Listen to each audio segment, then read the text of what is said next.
ओम शांति। आज मुझे आप लोगों से एक सवाल पूछना था। हम रोज मुरली सुनते हैं, हमें ये भी मालूम है कि बाबा क्या कहता है, मोर और लेस, है ना। 7 दिन का कोर्स भी किया होगा तो भी मालूम है कि बाबा क्या कहता है, बाबा क्या सोचता है, बाबा क्या चाहता है, मोर और लेस समझ में आ जाता है। कई बार बच्चे ये भी कहते हैं मुरली में रोज वही बात आती है, पवित्र बनो, याद करो। तो क्लियर है ना कि बाबा क्या कहता है, रोज कहता है ना। तो बाबा कोई डाउट नहीं छोड़ता कि बाबा क्या कहता है या बाबा क्या चाहता है या बाबा क्या समझता है, सोचता है। उसके बारे में कोई बाबा डाउट नहीं छोड़ता। तो हर एक बच्चे को ये बहुत क्लियर है। इवन मैं आपको बताऊं कि जब मैं शुरू में ज्ञान में चली तो मुरली पूरी ना भी पढ़ो तो भी कोई पूछता था कि आज मुरली में क्या आया है, तो कहते थे पवित्र बनो, याद करो, है ना। और वो बात हमेशा राइट होती है, क्योंकि दो बातें तो बाबा रोज ही कहता है, पवित्र बनो, याद करो। बाकी हाँ, और बातें कभी कुछ नहीं कुछ और कहता है। तो हमें मालूम है बाबा क्या चाहता है, बाबा क्या सोचता है, बाबा क्या कहता है। अब सवाल ये है कि हम तो बाबा क्या कहता है वो जानते हैं, पर बाबा जो कहता है उनमें से कौन सी बातें मैं रियलाइज करती हूँ कि मैं भी जो बाबा सोचता है वैसा ही सोचती हूँ उस विषय में, या ये मेरे रियलाइजेशन की बात है। ये सिर्फ बाबा की बात नहीं है। कई बार हम मुरली सुनते हैं, हम सुन लेते हैं बाबा का ये ओपिनियन है या बाबा की ये मत है, श्रीमत कहते हैं, ये मत श्रेष्ठ बनाने वाली भी है, मानते हैं। लेकिन रोज मुरली सुनते हुए या 7 दिन का कोर्स किया या 21 दिन का कोर्स किया, जो भी किया, उसमें ज्ञान में जो भी हमें बताया गया उसमें से कौन सी बात मेरे रियलाइजेशन की बात है, मैं इस बात को रियलाइज करती हूँ। क्योंकि कई बार बच्चों के मुंह से यही निकलता है कि बाबा तो ये कहता है लेकिन, बाबा तो ये चाहता है लेकिन, है ना। माना बाबा जो कहता है, बाबा जो चाहता है और मेरी जो अवस्था है उसमें डिस्क्रिपेंसी है, हम एक लेवल पर नहीं है जब वो लेकिन आता है। तो कौन सी बात जो बाबा कहता है वो मेरी रियलाइजेशन की भी बात है, मैं रियलाइज करती हूँ कि ऐसा ही है। कौन शेयर करेंगे क्या चीज आपकी रियलाइजेशन की है? क्योंकि बाबा कहते हैं रियलाइज देता हूं मैं तुम्हें, है ना, तीसरा नेत्र तुम्हारा रियलाइज है। वैसे तो ये 2 आंखें हैं लेकिन ये भौतिक जगत को देखती हैं, तो ये इतनी सत्य नहीं है। लेकिन मैं तुम्हें सत्य देखने की भी नज़र देता हूँ, आंख देता हूँ। तो उस रियलाइजेशन से हम क्या चीज़ है जो रियलाइज करते हैं। आज बाबा हमें मुरली में 2 लाइनें कहते हैं कि एक तो पहले बाबा कहते हैं कि विकर्म तब होता है जब रावण का श्राप मिलने लगता है, और फिर बाबा कहते हैं कि कई तो दलदल में गले तक डूबे हुए हैं तो फिर निकाल कैसे सकेंगे, निकालना ही मुश्किल हो जाता है। कोई कोई तो औरों को निकालने निमित्त बन खुद ही डूब जाते हैं, खुद गले तक दुबन में फंसते, अर्थात काम विकार में गिर पड़ते हैं। ये है सबसे बड़ी दुबन। सतयुग में ये बातें होती नहीं, है ना। अब आप पहले हम थोड़ा विकारों का चक्कर समझेंगे।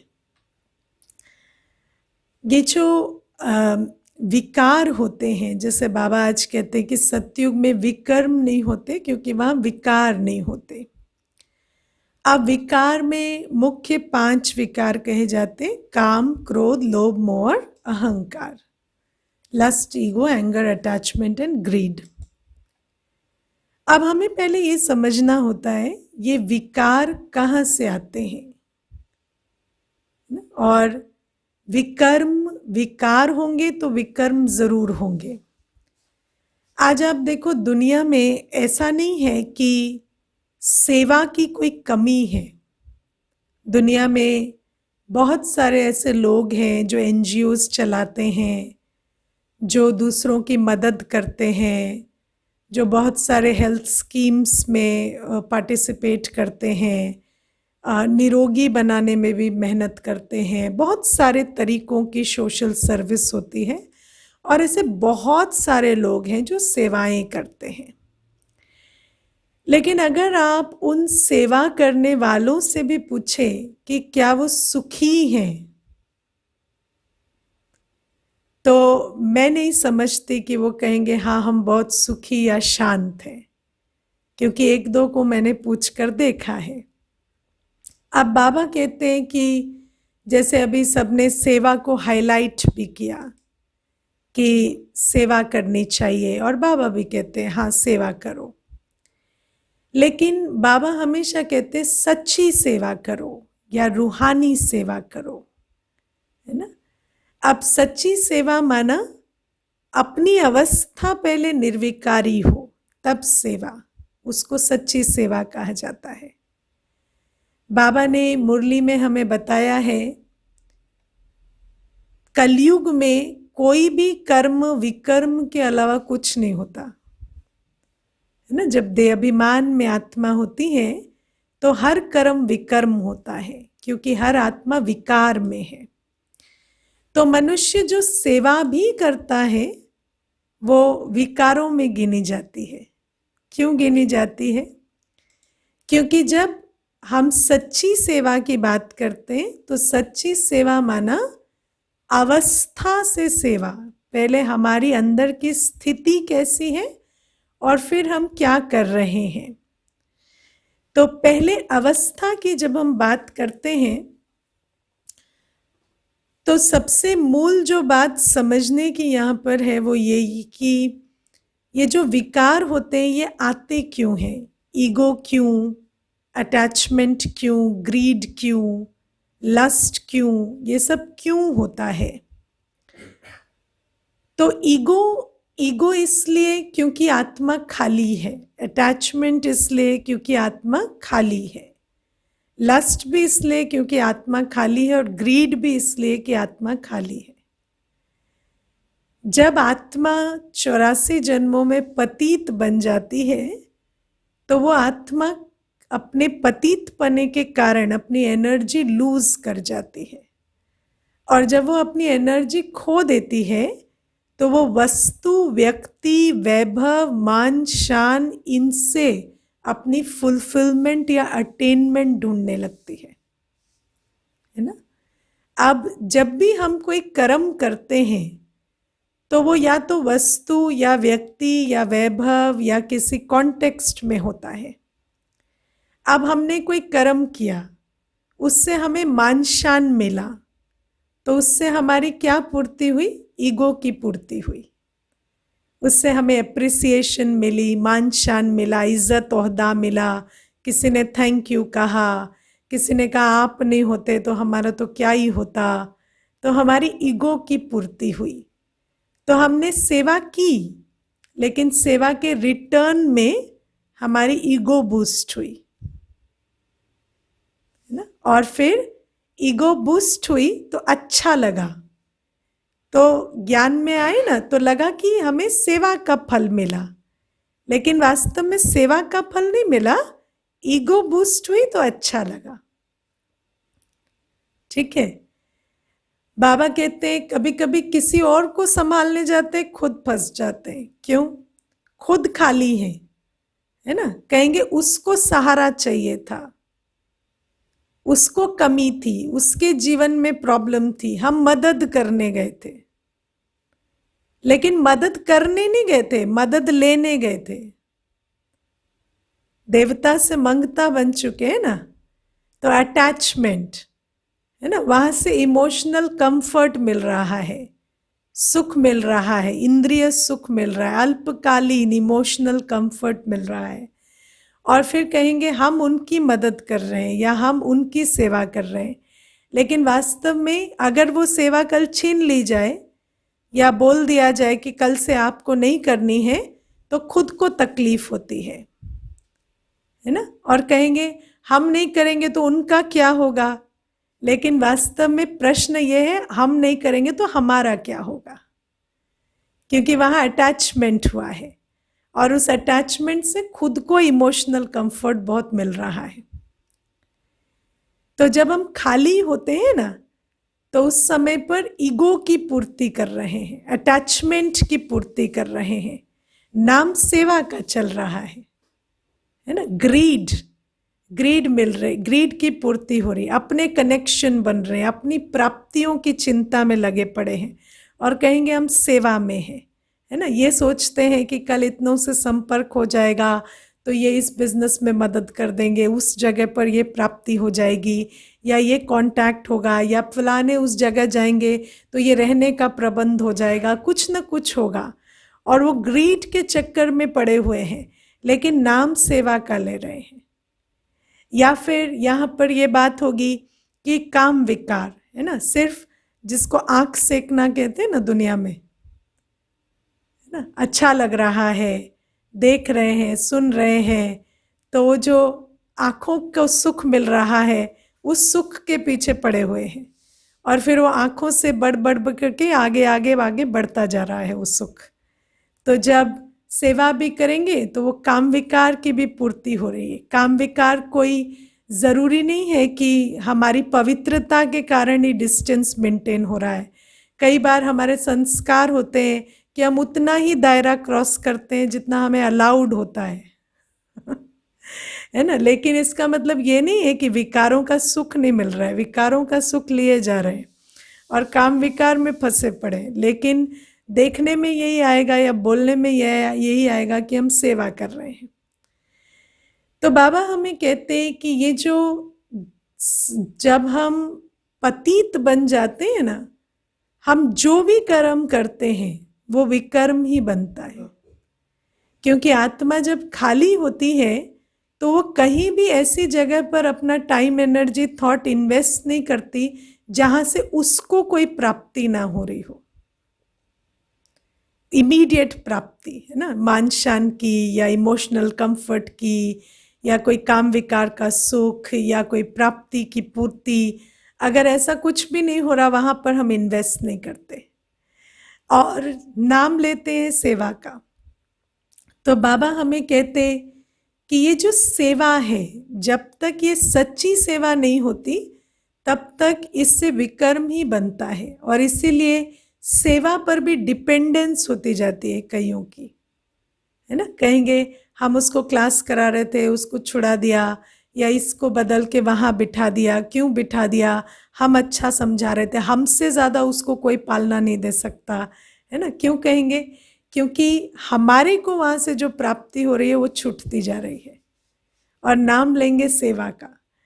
तो ये जो विकर्म की बात है ना, इसको बहुत ध्यान से समझना होता है कि ये जो विकर्म है, जब भी आत्मा खाली है, पतित है, तो वो जो भी कर्म करती है उस कर्म में उसको जो प्राप्ति हो रही होती है उस प्राप्ति के चक्कर में वो पड़ती जाती है, और जहां वो चक्कर पूरा नहीं होता वहां टक्कर शुरू हो जाती है ना। जहां वो चक्कर पूरा नहीं होता वहां टक्कर शुरू हो जाती है, जिसको हम क्रोध कहते हैं। तो बाबा हमें कहते हैं ये जो तुम अभी जो ये रावण के श्राप में पड़े हुए हो, या हर कर्म जो तुम काम, क्रोध, लोभ, मोह, अहंकार के वश कर रहे हो, ये जो चक्कर चल रहा है, इससे मैं तुम्हें निकालता हूं, मैं तुम्हें श्रेष्ठ कर्म सिखाता हूं। और ये श्रेष्ठ कर्म क्या होते हैं? श्रेष्ठ कर्म होते हैं गुप्त सेवा। जैसे बाबा कहता है कि तुम सेंटर पर जब सेवाएं होती हैं उनमें मददगार बनो गुप्त रूप से, है ना, गुप्त रूप से मददगार बनो। मैं तुम्हें गुप्त पढ़ाई पढ़ाता हूँ, मैं तुम्हारे सारे प्रश्नों के उत्तर, तुम्हारी पालना सब कुछ मुरली से करता हूँ। किसी को दिखाई नहीं देता कि ये बाप से कितनी शक्ति ले रहे हैं या पालना ले रहे हैं, और तुम भी अपनी गुप्त सेवाएं करते जाओ, है ना। जो सेंटर से तुम्हें पालना मिलती है वहां पर तुम अपनी गुप्त सेवाएं करो। लेकिन हम गुप्त सेवाएं करने में इंटरेस्टेड नहीं होते, हम प्रत्यक्ष सेवाएं करने में इंटरेस्टेड होते हैं, क्योंकि वहां से हमें प्राप्ति की या मान शान की या और तरह की पूर्तियां होती हैं। लेकिन हम बाबा से पालना नहीं लेंगे, मनुष्य से पालना लेने की कोशिश करते हैं या मनुष्य से जुड़ने की कोशिश करते हैं। क्यों? क्योंकि हमें हमारे अंदर काम विकार है ना, तो काम विकार की एक ही निशानी है मेन, कि बाबा को देह नहीं है, देहधारी को देह है। तो कामी हमेशा देहधारी से जुड़ेगा, विदेही से नहीं जुड़ेगा, क्योंकि उसका सारा चक्कर ही देह का है, देखने का, सुनने का, है ना, रस लेने का। जब तक वो पूरा नहीं होता तो उसको तृप्ति नहीं होती। तो विदेही में वो रस नहीं आता, क्योंकि विदेही को तो देह नहीं है ना। तो बाबा इसीलिए हमें कहते हैं कि ये जो विदेही से जुड़ना है ना, बाबा के लिए, बाबा जो श्रीमत देते हैं उस पर गुप्त रीति चलना, बाबा का बनना, बाबा की सेवाओं में सहयोगी बनना, यह है गुप्त पालना का गुप्त रिटर्न। लेकिन हम कुछ भी गुप्त नहीं करना चाहते, क्योंकि गुप्त में वो फुलफिलमेंट कहाँ है जो प्रत्यक्ष में है। काम की, मोह की, लोभ की, है ना, अहंकार की पूर्ति कहाँ हो रही है वहां पर।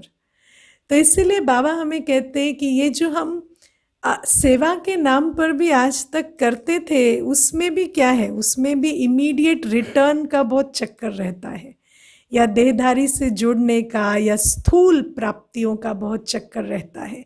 तो बाबा हमें इस समय इनडायरेक्ट कर्म सिखाते हैं, इनडायरेक्ट कर्म, जहाँ पर हर एक के बीच बाबा है ना। हम किसी आत्मा से डायरेक्ट लेन देन नहीं करते, सेंटर के थ्रू, बाबा के थ्रू।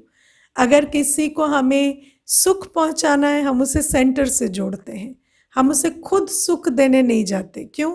क्योंकि अगर सेंटर से जुड़ेगा तो सेंटर की वाहवाही कहेगा, बाबा की वाहवाही कहेगा। लेकिन अगर मुझसे जुड़ेगा तो मेरी वाहवाही कहेगा, है ना, और मुझसे अटैचमेंट होगा तो मुझे भी इमोशनल कंफर्ट मिलेगा।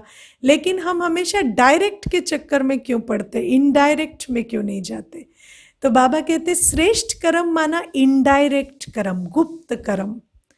और प्रत्यक्ष में हमेशा काम, क्रोध, लोभ, मोह, अहंकार की पूर्ति हो रही है, इसीलिए प्रत्यक्ष में हम बहुत इंटरेस्टेड होते हैं, गुप्त कर्म में हम इतने इंटरेस्टेड नहीं होते। तो बाबा हमें बहुत सारे राज समझाते हैं कि ये जो काम है ना, ये जो इच्छाएं हैं, कामनाएं हैं, ये आत्मा को बहुत ड्राइव करती है। और लगता है भले कि हम सेवा कर रहे हैं, लेकिन सेवा के पीछे भी हमारा ये चक्कर जो है विकारों का, ये चलता रहता है कई बार। इसलिए बाबा हमें सावधान करते हैं। और बाबा हमें ये भी समझाते हैं, मैं आज किसी को ये भी बात समझा रही थी कि जो अट्रैक्शन है ना, हमें किसी चीज की अट्रैक्शन क्यों होती है ना। बाबा हमेशा कहते हैं मुरली में, इच्छा नहीं है, कहेंगे इच्छा नहीं है, अच्छा लगता है ना, इच्छा नहीं है, अच्छा लगता है ये करना या ये देखना या ये, है ना। तो अट्रैक्शन क्यों होती है? अट्रैक्शन हमेशा उसको होती है जो अतृप्त है। भूख किसको लगती है? जो भूखा है ना। पेट भरे को खाने की अट्रैक्शन होती है। जिसका पेट भरा होगा उसको खाना देखने से विरक्ति होती है। तो अगर हमें अट्रैक्शन हो रही है, इसका मतलब भूख है अंदर, है ना। और हम अट्रैक्शन जब होती है ना, तो उसको अट्रैक्शन का नाम नहीं देते, नाम सेवा का देते हैं। लेकिन वास्तव में अपनी भूख वहां पर पूरी हो रही होती है ना। और वहां खींच क्यों है? इसी की सेवा क्यों करनी है, उसकी क्यों नहीं करनी, अन्यों की क्यों नहीं करनी? क्योंकि वहां से भूख पूरी हो रही है, दूसरी जगह से नहीं हो रही है। लेकिन नाम सेवा कर लेंगे, नाम कहेंगे हेल्प का, हम उनकी हेल्प कर रहे हैं, हम उनकी मदद कर रहे हैं। लेकिन बात क्या है, अट्रैक्शन है, खुद भूखे बैठे हैं, है ना। बाबा कहता है मेरी याद से तुम अपने अंदर योग बल भरो, पूर्ति करो, उसमें मन नहीं लग रहा है, कहेंगे हम मदद कर रहे हैं। तो ये क्यों होता है? क्योंकि अट्रैक्शन हमेशा भूखे को होती है, और अपनी भूख को भी नहीं पहचान पाते कि हम इतने ही अगर हम फुलफिल्ड होते तो हम क्यों उस चक्कर में पड़ते, है ना। लेकिन उस चक्कर को भी सेवा का नाम देंगे और फिर कहेंगे कि हमें वहीं पे खींच होती है या वहीं पे हमें सेवा करने की इच्छा होती है। तो बाबा कहते हैं अपने विकारों को बहुत अच्छे से पहचानना है। एक भाई ने कहा ना कि मैं अपने विकारों को रियलाइज करता हूँ। हमें रियलाइजेशन होती है हम कितने विकारी हैं। हाँ, अपने आप से थोड़ा सतर्क रहते हैं, है ना। क्योंकि ये जो विकार है, हम लोग छोटे थे ना तो एक कहानी सुनते थे कि पता नहीं किस कॉन्टेक्स्ट में सुनते थे, मुझे अभी पूरा याद नहीं है, पर थोड़ा सा जो सुना देती हूँ कि कोई माया या रावण या किसकी एक बात थी, तो उसको कहीं पर भी छुपने की जगह चाहिए थी। तो उसको जब छुपने की कोई जगह नहीं मिली, क्योंकि मनुष्य हर जगह उसको ढूंढ लेता था, तो फिर वो कहाँ छुप गई? मनुष्य के मन के अंदर, है ना। क्योंकि वो मनुष्य हर जगह ढूंढता है लेकिन अपने मन के अंदर झांक कर नहीं देखता।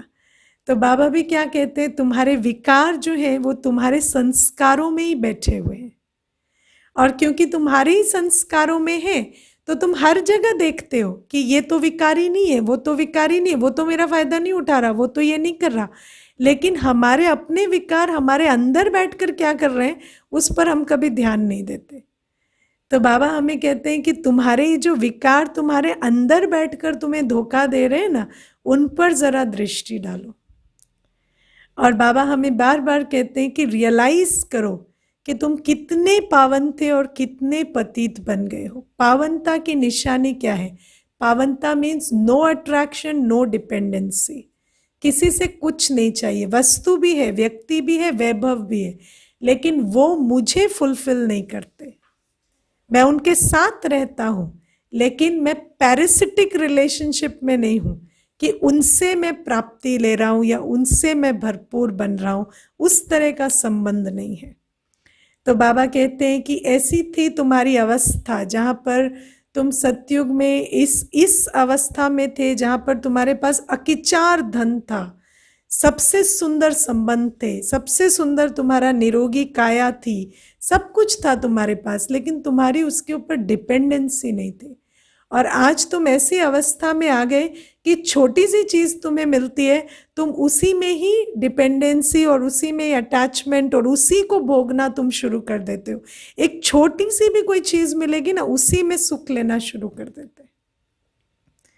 तो बाबा कहते हैं ऐसी अवस्था से, इस पार से उस पार मैं तुम्हें लेकर जाता हूँ, मैं तुम्हें कर्म और विकर्म की गुह्य गति समझाता हूँ। ओके, कुछ प्रश्न है उसको हम थोड़ा ले लेते हैं। सब कुछ प्री डेस्टिन्ड है या फ्री विल से हम जैसे चाहे लाइफ बना सकते हैं? ओके, देखो ये जो फ्री विल और प्री डेस्टिन्ड है ना, अभी आप देखो एक छोटी सी बात है, आप एक स्टोर में जाते हैं ना, वहां पर सब कुछ अवेलेबल है। आप एक स्टोर में गए, सब कुछ अवेलेबल है, तो फ्री विल है ना कि आप कुछ भी चुन सकते हैं, राइट। लेकिन आप क्या खरीद कर लाते हैं वो क्या फ्री विल से डिसाइड होता है? वो इससे डिसाइड होता है कि आपकी पॉकेट में कितने पैसे हैं।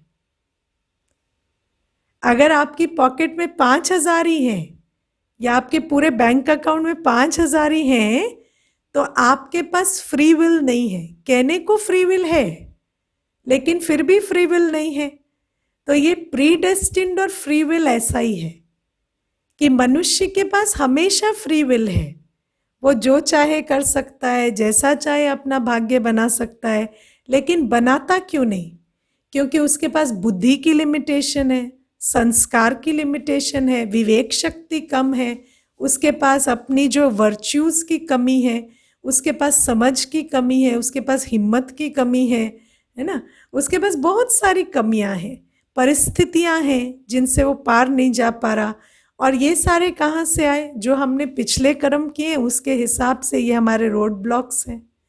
तो इसीलिए हम एक इक्वेशन सॉल्व कर रहे हैं, और उस इक्वेशन को आप जैसे चाहे सॉल्व कर सकते हैं, बट गिवन द कंस्ट्रेंट्स। और वो जो कंस्ट्रेंट्स हैं वो हमारे पिछले जन्मों से आते हैं। तो इसीलिए फ्री विल भी है और प्रीडेस्टिन्ड भी है। अब चीज़ क्या है कि ये जो फ्री विल जहाँ जहाँ है ना, जैसे कोई बात मैंने आपको उस दिन भी बहुत अच्छे से ये बात समझाई थी, बाबा हमें 100 बातें कहता है, हमें 5 समझ आती हैं। तो हमारी फ्री विल क्या है कि हम वो 5 को जो समझ आती है ना उसको करें। और प्रीडेस्टिन्ड क्या है कि हमें 95 समझ में ही नहीं आती है। और जितना जितना जहाँ पर फ्री विल है उसको हम इनकैश करते जाते हैं, तो हमारी भाग्य का ताला उतना उतना खुलता जाता है। और जितना हम सोचते हैं ये बात मेरी समझ में नहीं आई, ये प्रश्न सॉल्व नहीं हुआ, जो सॉल्व हुआ उसको तो इम्प्लीमेंट करो ना। लेकिन उस चक्कर में रहेंगे कि ये सॉल्व नहीं हुआ, उसके पीछे पड़े रहेंगे। जो सॉल्व हुआ उसको इम्प्लीमेंट क्यों नहीं करते? तो बाबा कहते जो फ्री विल की स्पेस है ना, वहाँ पर फ्री विल लेते जाना, वहाँ पर अपॉर्चुनिटी को एनकैश करते जाना, इससे भाग्य बनता है। ठीक है? Can an old soul become a new soul? Don't our आत्मा get tired by travelling from Satyug to Kalyug? Yes, this is the time for renewal. है ना? तो ओल्ड मतलब क्या? जैसे आप दिवाली की सफाई करते हो तो जितना सामान साल भर इकट्ठा किया है उसको साफ करते हो ना, फिर कहते घर नया नया लग रहा है। तो क्यों? क्योंकि वो रंग रोगन हो गया और जो सामान इकट्ठा किया था उसको निकाल बाहर फेंका है। ऐसे ये टाइम है क्लीनिंग का, ओल्ड के न्यू बनने का। तो ये समय है जब आप रियलाइज़ करें कि मैं टायर्ड हूँ और अपनी क्लीनिंग कर कर अपने को रिन्यू करें। ओके दीदी, मैंने रियलाइज़ किया है कि मैं छोटी छोटी बातों में अवगुण देखती थी जो अब सुधर रही है। Very nice.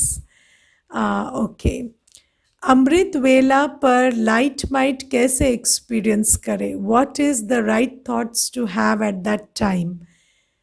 Amrit, light means knowledge and might means power, है ना? तो लाइट माइट मीन्स जब हम बाबा के पास बैठते हैं तो बाबा तो ज्ञान का भी सागर है, प्रेम का भी सागर है, सुख का भी सागर है, शक्तियों का भी सागर है। तो अलग अलग रूपों से बाबा के सामने बैठे, है ना? कभी बाबा ज्ञान सागर है तो ज्ञान सागर के सम्मुख बैठकर पूछें, बाबा आज मेरे लिए क्या ज्ञान की पॉइंट है, मुझे आज क्या बताना चाहते हो? और कोई भी बात जो आपकी बुद्धि में आती है उसको फिर चर्न करके उसका मक्खन निकालें। कभी बाबा प्रेम के सागर के साथ प्रेममय अनुभव में लीन हो जाए, कभी सुख का आनंद ले, कभी शक्तियों का कि बाबा कितने सहन शक्ति वाला या सामना करने की शक्ति वाला है, या बाबा में किस तरह से सर्व शक्तियाँ हैं, उन शक्तियों के सागर के सामने बैठे। तो ये है लाइट माइट लेने का तरीका बाबा से। ठीक है? ओके, मुझे विजुअलाइजेशन में प्रॉब्लम आ रही है, पॉइंट ऑफ लाइट विजुअलाइज करने में during practice between my eyes force feel होता है मेडिटेशन करते हुए। राइट, क्या होता है कि जब हमें पता चलता है ना कि आत्मा यहाँ भ्रिकुटी पर रहती है तो हमें लगता है शायद हम आंखें बहुत मोड़ेंगे तो हमें आत्मा नजर आ जाएगी। तो हम बड़ा जोर लगाते हैं, है ना? अब आप देखो, दिल यहाँ है, कितना भी आप आंखों को मोड़ेंगे अंदर का दिल तो नहीं दिख जाएगा ना। तो आप दिल को विजुअलाइज कैसे करते हैं? आपने बायोलॉजी की बुक में चित्र देखा है कि दिल यहाँ है, तो आप अपनी फेस को सीधा रखकर विजुअलाइज करते हो यहाँ पे दिल है और धड़क रहा है। ऐसे ही ज्ञान के चित्र में आपको समझ में आए आत्मा यहाँ है, आप उसका चित्र बनाएंगे और अनुभव करेंगे। आपको कोई ऐसा नहीं है कि कोई आंखें मोड़ कर आपको फोर्स कर कर अंदर देखना है, और ना ही ऐसा है कि आपकी मेहनत के फल से कोई आपको दर्शन हो जाएंगे आंखों के, आत्मा के। तो इसीलिए जैसे आप दिल का चित्र बनाते हैं, बहुत आराम से आत्मा का चित्र बनाएंगे। ये नई स्टडी है ना। जैसे हम स्कूल जाते थे तो A for apple, B for ball सिखाते थे, फिर जब पूछा जाता था ये क्या है, तो कभी कभी एप्पल को बॉल कहते थे, है ना। तो ऐसे ही इतना इजीली नहीं बुद्धि में बैठता है। कभी कभी पॉइंट ऑफ लाइट को भी क्रिएट करना, हमें लगता है ना कि ये क्या बड़ी बात है, सब कर पा रहे हैं, मैं क्यों नहीं कर पा रही। लेकिन ये नई पढ़ाई है, तो बार बार अभ्यास करना होता है। कि जैसे चित्र में देखा कि यहाँ दिल है, ऐसे अभी चित्र में देखा यहाँ मैं आत्मा हूँ, छोटा सा सितारा, मुझे बैठकर उसका चित्र क्रिएट करना है और महसूस करना है कि इस सितारे की एनर्जी शांत है। जैसे बाहर शोर है, यहाँ शांति है। बाहर की स्पीड फास्ट है, अंदर की स्पीड स्लो है। बाहर अपवित्रता है, यहाँ प्योरिटी है। इस चीज़ को आपको बुद्धि की अंडरस्टैंडिंग से, कहते हैं ना इंग्लिश में जब कोई बात समझ आ जाती है तो कहते हैं आई सी। आई सी मीन्स आई अंडरस्टैंड। जो बात समझ आ जाती है वो दिखाई देती है। तो बाबा कहते हैं कि तुम्हें समझ आ गया ना कि मैं यहाँ बैठी हूँ और मेरा स्वरूप ये है, मेरे गुण ये है, तो जैसे कि तुम उसको क्रिएट करो विजुअल को। All right, okay. और what to do when one wiseful soul misguides godly souls, as I am guiding all souls towards God to become Devi Devata. Okay, so the thing is, देखो वो vicious है, लेकिन वो आपके बारे में नहीं सोच रहे कि आप उनके काम में विघ्न डाल रहे हो। वो अपना काम किए जा रहे हैं, लेकिन आप उनमें फंस गए कि वो आपका काम बिगाड़ रहे हैं। और जब आप दूसरे के बारे में ये सोचने लगते ये आपका काम बिगाड़ रहे हैं, तो आप ये सोचो उतनी टाइम आप अपना काम नहीं कर रहे हो, है ना। और कहते हैं wherever attention goes energy flows and that thing grows. तो जिस चीज़ को आपको बढ़ाना नहीं है उसको आप अपने ध्यान की शक्ति नहीं दो। हम ब्राह्मण आत्माएं हैं, हमारा अटेंशन बहुत पावरफुल एनर्जी है। Don't pay your attention to anything that does not deserve your attention. वो अपना काम करें, आप अपना काम करो। वो 2 की स्पीड पे करें, आप 6 की स्पीड पे करो। और उनके लिए भी शुभ भावना रखो कि हाँ ये भी कल जो है समझ जाएंगे और ये भी आपके सहयोगी बन जाएंगे। लेकिन उनके ऊपर अटेंशन देकर अपना काम नहीं छोड़ो, क्योंकि बाबा कहते हैं कि यज्ञ में विघ्न तो पड़ते ही हैं, पड़ते आए हैं और पड़ते रहेंगे। लेकिन उन विघ्नों को हमें बल नहीं देना है या अटेंशन नहीं देना है, हमें अपने कर्म को बल देना है। और मैंने जैसे आपको बताया ना कि कभी कभी कहेंगे कि प्रॉब्लम वो है, लेकिन प्रॉब्लम वो नहीं है। प्रॉब्लम क्या है? मेरा संस्कार दूसरों को देखने का, है ना। दुनिया में बहुत सारे लोग बहुत सारे काम कर रहे हैं, मुझे उससे क्या मतलब है? मुझे अपना काम करना है, मुझे उस पर ध्यान देना है, ठीक है। और अपने संस्कार को भी यहाँ चेक करना, क्योंकि माया बड़ी शातिर है। माया ये इल्यूजन क्रिएट करती है, प्रॉब्लम वहाँ है, लेकिन प्रॉब्लम वहाँ नहीं है। प्रॉब्लम मेरे संस्कार में है कि मैं कुछ अच्छा करने गई और मेरा अटेंशन अपने काम पर नहीं है। मेरा अटेंशन है कि दूसरे कैसा रिस्पॉन्ड कर रहे हैं या दूसरे उसके खिलाफ क्या कर रहे हैं, तो उस चीज़ में नहीं जाना है। मैं ना आपको एक अनुभव की बात बताती हूँ। मुझे एक बार किसी ने ये बात सुनाई थी और मुझे उस बात से बहुत प्रेरणा भी मिली थी। एक बार ना एक बहन आती थी, उसने मुझे कहा कि वो कपड़े का काम करती थी, थोड़ा बेचती भी थी, थोड़ा कुछ सिलाई भी करती थी। तो उसके ऑपोजिट में किसी और ने दुकान खोल ली। तो जब दुकान खोल ली तो वो जो था जिसने नई दुकान खोली वो इसको बहुत बदनाम करते थे कि ये रेट ज़्यादा लेते हैं या इनके पर्सनल भी हो जाते, बहुत सारी चीज़ें करते थे।